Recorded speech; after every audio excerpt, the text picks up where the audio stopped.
হ্যাঁ,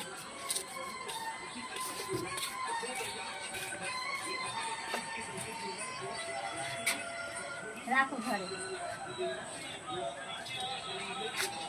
ওইখানে ওইখানে ওইখানে ওই ভিতরে ভিতরে রাখো।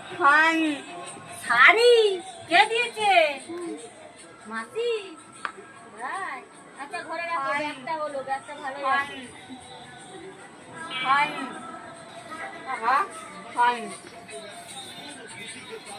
এই যে মৌরি, এই যে মৌরি ভেজেছি, চাটনিতে দেব, চাটনি করবো আমের।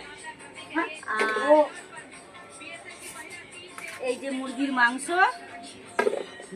এগুলো সব দিয়ে রেখেছি মেখে। এটা ম্যাগনেট হচ্ছে, মশলা দিইনি, এমনি আর কি ভিনিগার এইসব দিয়ে রেখেছি মেখে। আর এই যে আলু ভাজবো, ভাত হয়ে গেছে। আজকের মেনু এটাই হবে, এখন রাত্রের মেনু। তো চাটনি, ভাত, মিট মশলা দাও, এটা মিট মশলা, মশলা হয়ে গেছে। দেখো এটা কি বাবু? হ্যাঁ সোনা, সোনা বলো, লাইক করবা, লাইক। হাই বন্ধুরা, কেমন আছো? বলে আসো আসো, বাবা ডাকছে আসো।